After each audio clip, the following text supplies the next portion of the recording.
Hey everyone, it is hashtag Love Write Create, and I am Kallie Ross, and I am here with Gaby Robbins, Hey. and I'm also here with Morgan Wylie. Woohoo! And tonight we are asking the question, who do you write for? Last week we talked about who do you write with. We decided we write with each other, and I decided that I talk too much at those writing engagements. Um, but tonight we are going to talk about who we're writing for. And as an author, I feel like this is so important that you know who you're writing for. Because if you don't, then what you write, I think it can get lost. I think that it can be vague, I guess is the best way to put it. So I'm going to just be blunt and ask both of you, who are you writing for? Who's going to go first tonight? I'll go first. Okay, good.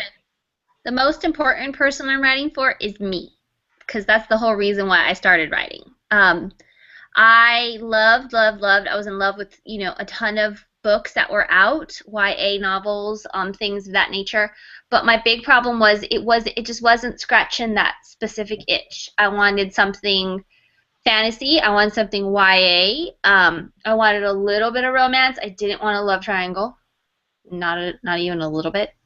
And I wasn't finding anything that I really wanted, and so that kind of got my wheels turning to write a story that I would want to read. When you're asking about audience-wise, whenever I think of like the target type of people that I would be writing for, it's kind of YA fantasy, maybe a little urban fantasy. So somebody who appreciates like a classic hero story with like a modern urban twist, that would kind of be the type of reader that I'm writing for. Okay. Do you have an age range when you think of YA of who you're writing to? Yeah, I feel like for me, mine is going to be older. It's going to be maybe high school to my age. Okay. Definitely not going to be something, it'll be something more mature middle schoolers could read. There isn't going to be anything that is inherently bad in it, but I feel like it's going to be just a little bit more urban. Kids read Divergent, so it's not going to be anything worse than that or Hunger Games, so I'm sure it could be fine. But I wouldn't necessarily say I write it for middle school. But yeah. Cool. Okay, Morgan, are you ready for this question? Sure, bring it on. Who are you writing for? Well, I'm kind of going to ditto some of what Gaby said, because like she said, I'm writing for me, which could actually go a totally other twist and bring up a whole new discussion about, as writers, who are we writing for? Do we write for trends and audiences or what we feel? But I won't go there. So age range, I'd say, well, my books are upper YA, so I would say, they're pretty clean though, so 15 could probably read it fine, but I usually tend to say 17 to be on the safe side, because there's some light romance and whatnot, but my characters are older, so I guess technically we could, venture into saying that they're technically NA, but I appeal to the YA audience, so we won't go there either. But I actually have a lot of readers that are my age and older. I have a couple women in their 60s that often comment to me about my books, so I love that. I think that I'd love to say I write for everyone, but my target audience is 17 to my age, 30-something. You could have went way lower with that. 29? 22, 23. Yeah. Maybe. Well, I know I can get away with that, but maybe 29. So that's, I guess, does that answer the question? Yeah. No, I am with you guys, write for myself, all that good stuff. I love to tell stories that I'm interested in. I put age group 12 to 75. I don't know why, but it's just one of those things that I feel like I have had some of my middle school students read it and really enjoy Descent. And one thing that y'all didn't mention that I find very interesting is I actually write to girls and to guys. Like, I want to make sure that everything I write has an appeal to the guy, and I know both of you do too. But I thought it was interesting that neither of you said it. But I will. Yay! I have something new. So, so as far as who I write for, I feel like I want everyone and anyone to be able to enjoy my novel, and I don't want it to ever be that I write something and think, oh no, they can't read that. Like there's no, you can't read that. So it's kind of like we were talking about. It's kind of one of those things where I think we all agree that we're all readers. Am I right? Absolutely. So when you think about your reader, the person that's going to pick up your book and read it, I want to know what they're reading in addition to your book. And the reason I'm asking this is because I really do feel like that when we're writing a novel, we need to keep in mind the other novels that kids are reading that maybe are similar to our books. It gets a little sketchy though, because you don't want to write something that's too similar to another novel, and at the same time, I think that I think kids even these days, they don't want things to be the same, just like we don't want things to be the same. But I think it's good for us to all be aware of what's out there that is similar to what we are writing, because I think that helps us to write better, but it also helps us to inform our readers, like, hey, if you read this, you'll really like, what I wrote or what Morgan wrote, that kind of thing. So Morgan, why don't you go first this time? And tell us, what are your readers, and I'll even throw in there watching, because so many movies that are out there, like if you can think of anything that they're watching that's similar to how your novels are written, I think that would be interesting. Sure, throw that in right before we go. If you want me to answer first, I will, because I always have an answer, but I always wait till the end. So if you need a second, just say the word. Yeah, you go. Okay. I have books, but I won't think of show. That's okay. I would say that for Descent, and one thing that I did really interesting with this one is I did what I've written and then what my current work in progress is.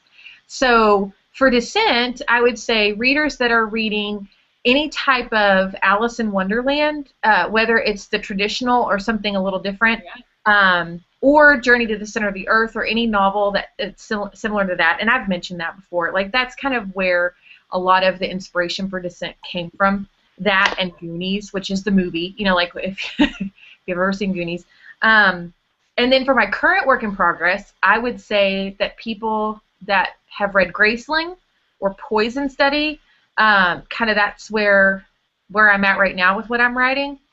People that have read those would enjoy it. As far as movies or TV shows, though, the only thing I can't think of anything at all. So that's where I'm at right now. Are you ready? Sure, throw out the question, and then don't even have one for it. I have some. Okay. Okay, so books. I think for Enigma, which is kind of my working title, since it is kind of set here in on Earth, but has a Greek mythology kind of line to it. There's all these arts and different things like dancing and singing and music and all of that. Fashion. So I think one of the biggest books, since I have examples, Survivors is a huge one that if they like Survivors, they probably like what I'll be writing. I don't know if any of you have read this, but Finnick of the Rock, this has got much more of the hero story to it. And it's a journey, a long journey, kind of like what my characters would be doing. Hex Hall, which is kind of set in school, so it's a little bit younger, but it's got this whole magic vibe to it, and there's creatures and stuff like that. And this was something that there's a couple characters and situations where I always kind of go, I remember that when that happened in Hex Hall. That was such a cool moment. Just with the character development, I like Hex Hall a lot. And then, of course, the Rick Riordan series. This one is the Sons of Neptune, but any of the Heroes of Olympus or Percy Jackson ones, those are big. I feel like if kids read those, they'd probably enjoy what I'd be writing, since I read those. And then the only other TV shows, which is really hard because there's not a ton of like urban fantasy TV shows, I don't think. At least I'm not watching them. There was one that I voted for on Amazon Prime TV called Mozart in the Jungle, and it was about like an orchestra a new orchestra leader coming to a symphony there, and it was about all like the young people that were in the orchestra, and it was about their lives and how they kind of intertwined, and it was just one episode, and it drove me batty because I sat there and was like, if this doesn't win, I'm going to go crazy because I want to know what happens. Like, it was so cool. And it did win, so I'm definitely going to be watching. It's on Amazon Prime, called Mozart in the Jungle, and that's really cool because it's very much the age group, but also they're all in all different parts of the arts. So, like, one of them obviously is the symphony, and then there's the head of the symphony, but then there's a dancer, and it's really cool. And then Atlantis, which Kelly turned me on to. I will sit and watch that show over and over again, and it's just so cool. I love, love, love, love, love that stuff. So definitely Atlantis, that's on the BBC. I watch that all the time. So. Okay, Morgan, are you ready? Oh, yes, I'm ready. I like that she had, show and tell props. I did not do that. I didn't either. I have little monsters on my fingers, but that's it. There you go. I was trying to think of a TV show for Descent. I mean, you mentioned a movie and definitely in Goonies, but I think there's a CW show right now that is got up that vibe, but I can't remember what it was. Are you thinking of the 100? That's more science fiction. Yeah, no, I don't think that was it. I'll think about it. Okay. Let's see. Books for mine. Mine is YA fantasy. Silent of the Orchids is the first one. Nope, that's not what it's called. What's Silent Orchids?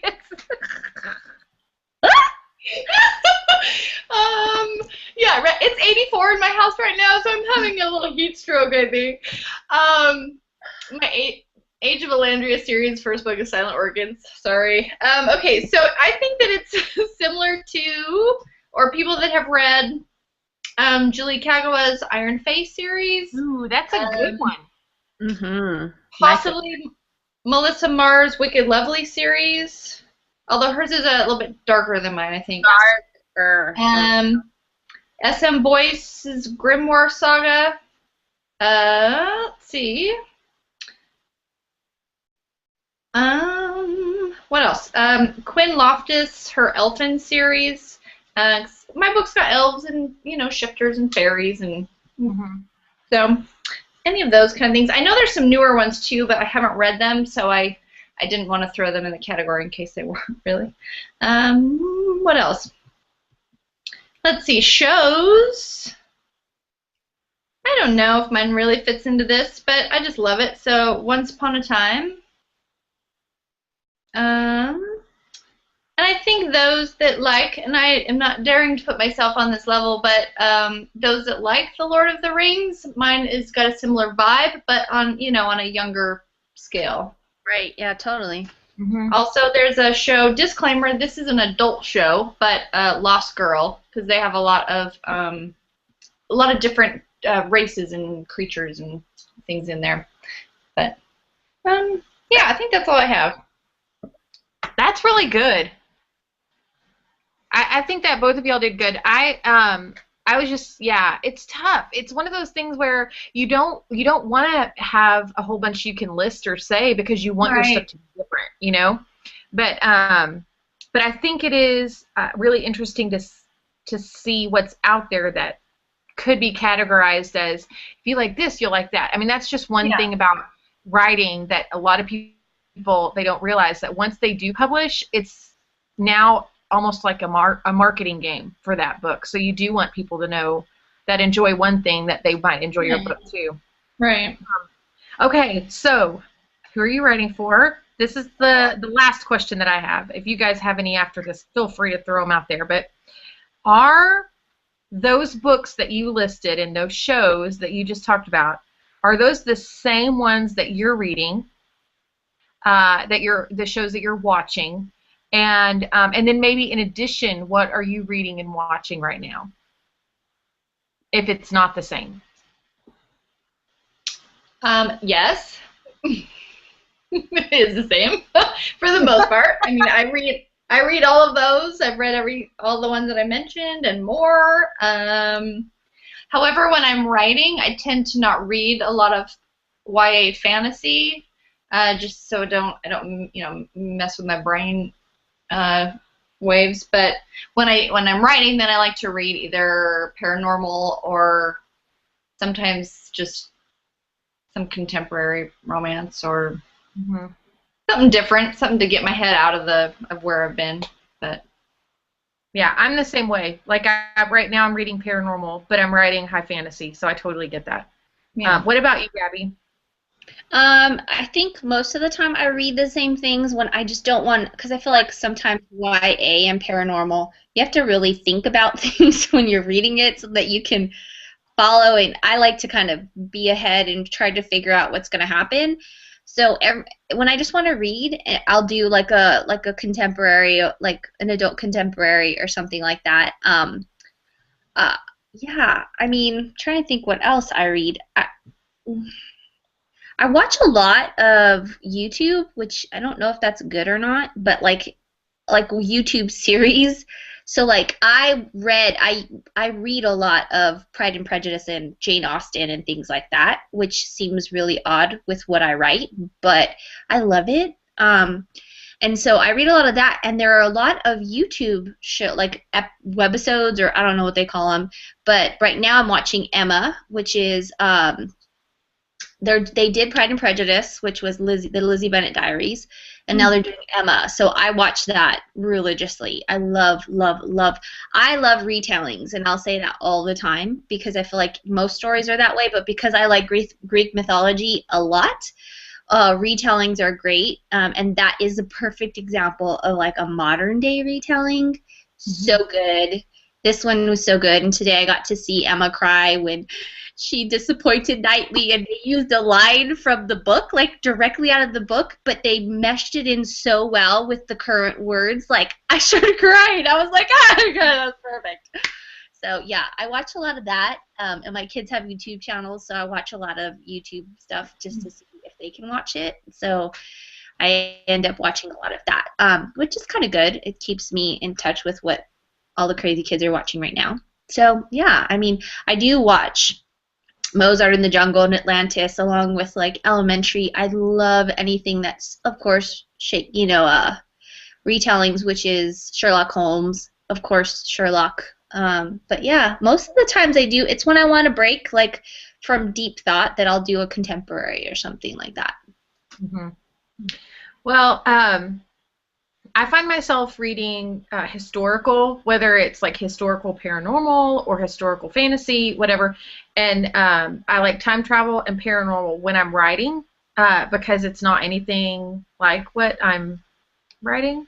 But now that I'm writing fantasy, I'm finding that it's harder. Yeah, like Morgan was saying, like I'm having to like stay in there because Descent was it's just an adventure novel with a hint of paranormal, or not even paranormal, it's a hint of fantasy in it. So that I felt like I could read just about anything, but now I feel like I have to be a little bit more conscious and thoughtful when I'm picking out a novel to read. But okay, so do either of y'all have a question regarding who you write for? Because I'm very curious about some of the things that both of you brought up when you were answering the first question when it comes to who you're writing for and it being more industry driven. Morgan, you're the one that was asking the questions. Are you writing for a trend, Morgan Wylie? Oh, sorry, I think my video skipped out because I was like, I think I missed something. Sorry. It's okay. It's okay because it's 84 degrees in your room.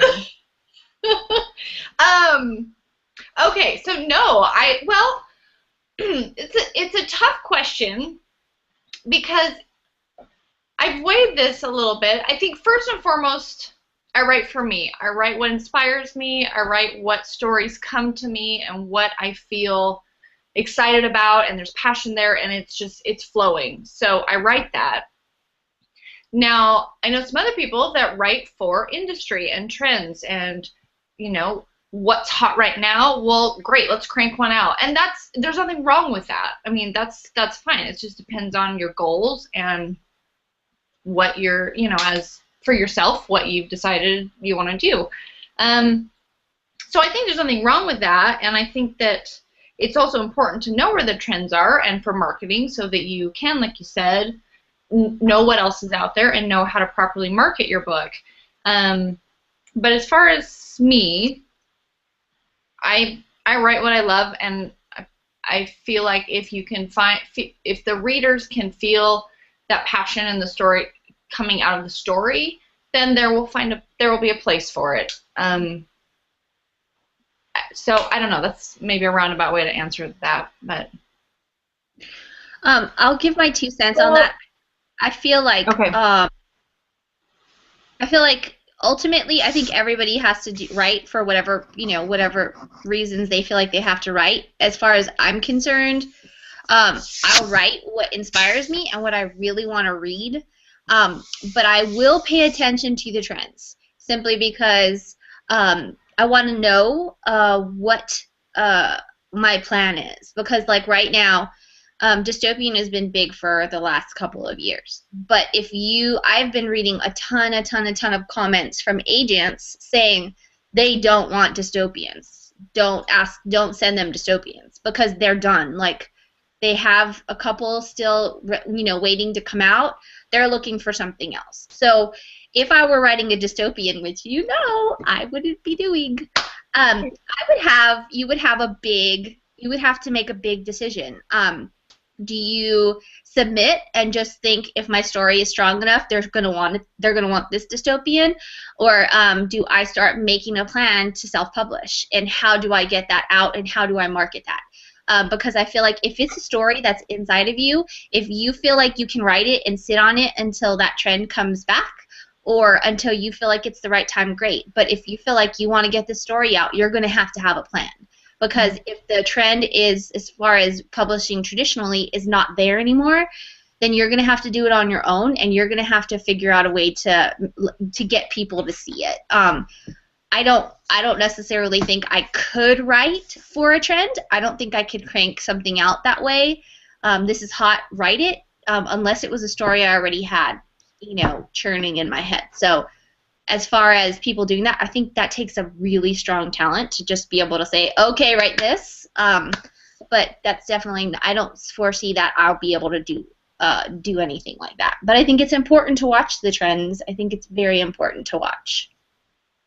Well, and I think you bring up a really good point, because watching the trends is important, because you want to know what agents are looking for, especially if you want to go the traditional route. I agree with you. I definitely could not write to a trend. I literally know the next 3 books I'm writing, and whether they're a second book in a series or whether it's a completely different series or standalone, like I have it pretty much mapped out what I'll be writing regardless of the trends. But one thing I find very interesting is that now, while trends are very influential to the buyer and what they're going to pick up, the fact that self-publishing is so huge now, and you also talk about that trend coming back around, there isn't really anything lost if you can't find an agent and you go ahead and put it out there.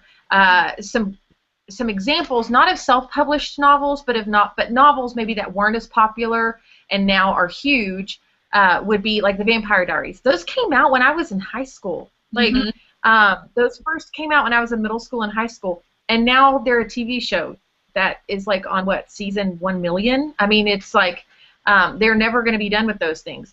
But the 100, that's another novel that I didn't know it was a novel until someone said that's a novel. So there are a lot of books out there, I think, that regardless of the trend right now, that trend will come back around, or it could be 10 years from now, but if it's there, someone might see it. Someone might read it, and someone might want to make something out of it. Does that make sense? Yeah. Yeah, absolutely.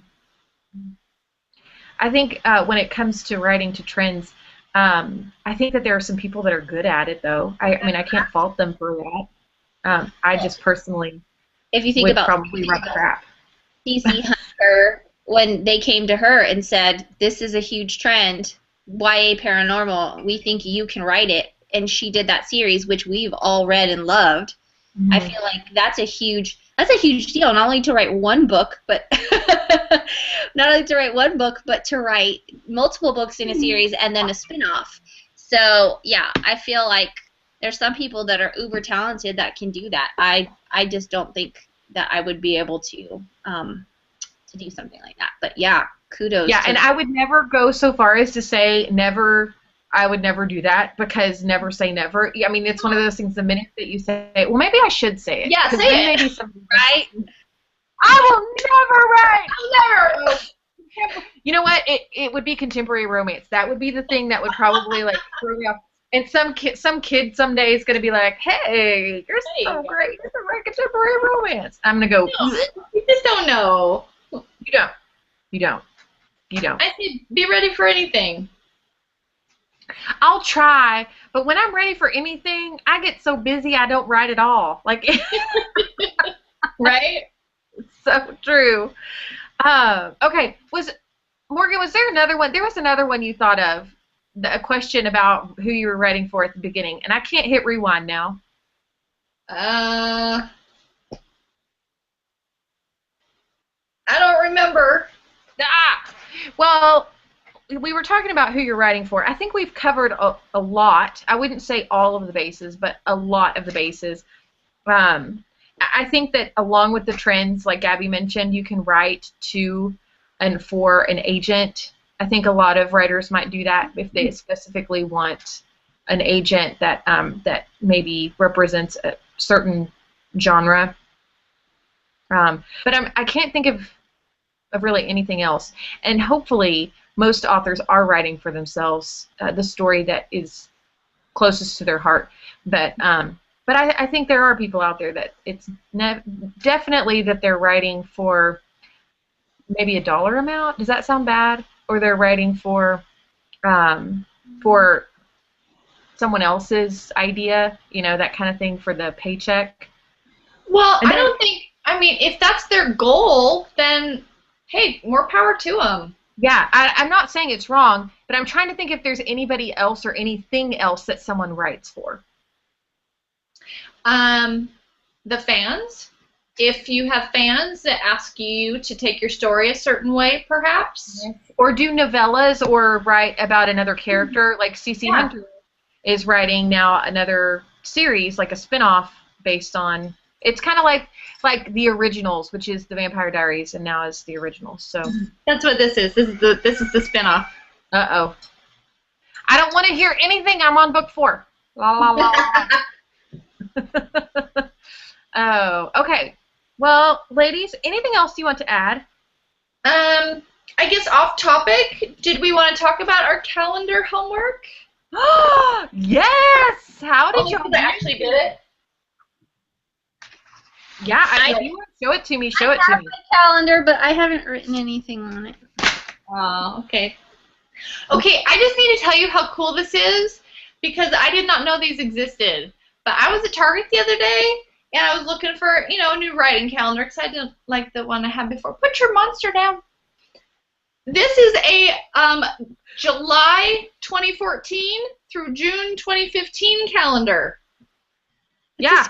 Calendar. What was that? So then I got to start at the beginning instead of a half in the middle of a calendar. Yeah, now that you're homeschooling, you're going to have those calendars every year. So cool. I didn't know they made those. So anyways, Gaby, they have a chevron one. I almost got it. Super cute. Ah. All right, so there you have it. I wrote some things. Unfortunately, a lot of them are just repeats, but mine says writing on specific days. And this right here is for you, Gaby. He's going to eat your face because you did not do your calendar. I meant to do it today, and then didn't happen. Grr. Arg. Just saying. Well, yeah. I will let you know that I transitioned my calendar from the little sheets that were having the wrong dates on them to the big calendar that is on my wall over there right now hanging up, and it is spectacular. Awesome. No, mine's a little big. I gotta fill it in more, but kind of That's fun awesome. to start. Oh, is there going to be a challenge this week? Maybe we should make Gaby make up the challenge since she didn't do the challenge this week. Oh, Sorry. Hey, I love Um, you. well, what's our topic for next hangout? It's on my calendar that's over there. Wait, it's August. I know what we're talking about because the school year is starting. We are going to be talking about how to start a novel. How we started writing. Yeah, that's what you said. Mm-hmm. I don't know. Maybe it could be something along that. I don't know. Well, I will tell you, and Gabby's like frozen. I don't know what happened. I'm but, not frozen. Oh, okay, good. You were just frozen on my screen. One thing I will tell you that I think might be interesting is I gave some advice to someone that is starting a novel a couple weeks ago, and I told her to start out with a summary, just a summary of her novel and what she wanted to write, so that she could kind of get the idea on paper. So, have you guys written a summary for your current work in progress? I wrote a summary at the very beginning before I started writing. It has changed drastically since then. Well, maybe not drastically. It has evolved. Mm-hmm. But I have not written. Okay. I have not written a new one or for each book in a series. I don't know if you're supposed to or not. I have I don't know. more. I just think it could be helpful. Yeah, no, I have more of like a written outline like that I started off with. It was kind of like this is gonna happen, and it's not really worded like like proper sentences. It's more of like this is gonna happen, and this is gonna happen, and then she does this, and da da. You know what I mean? It's more like that, and that's how I kind of got brave enough to start, was by doing that. So what if our challenge this week is to essentially write a book report about our book, write a book summary. Like it maybe we could agree on 500 to 1,500 words, which is essentially like 3 to 4 paragraphs. No. Yeah. I mean, if it's like a long paragraph. 500 words, Gabby. That's like You're such a teacher. Such a teacher. I'm sorry. Assigning homework. Okay, if that is not a good challenge, then I challenge you to come up with a good challenge. I love it. Great challenge. Or maybe we should write a book report about each other's books. Well, that would be a little challenging since somebody hasn't really let us read it. Okay, so I didn't say that, Gabby. You cannot hate me. I don't hate. I decided. Only because I love you. Okay, so we're each writing a book report or a summary of our book. Yeah, can we say summary? I was really bad at book reports in school.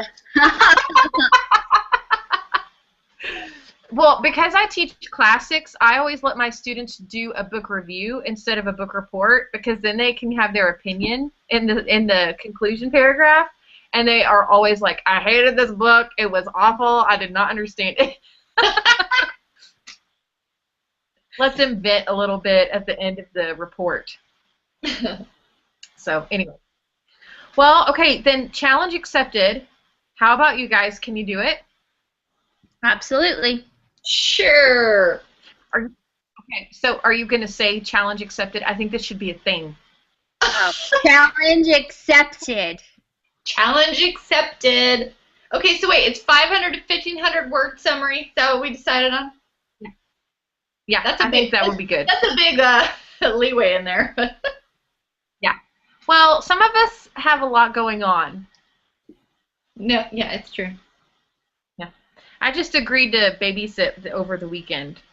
Like, weekend. And it's going to be 2 weekends in a row that I'm doing this. So it's going to be kind of crazy at my house. But Crazier than a frozen birthday party? Crazier than a frozen birthday party. Because I won't have a mic. Luke and Lila's microphones so that I can tell these children to behave. Maybe I'll bring my microphone next week, my frozen microphone next week. Morgan, I gave everyone a microphone. And do you know what I had to listen to in the car for Oh, 45 minutes on the way home? Yep. Let it go. Let it go. Oh. You know what? He's going to come over and sing Let It Go. Let it go. Okay. I think that we're rambling now, but I'm going to let it go now. I'm going to let go of the love I create for now. And ladies, we will come back next week with summaries. Yes, summaries. Yes, Hashtag summaries. love create. Bye, you guys. Bye.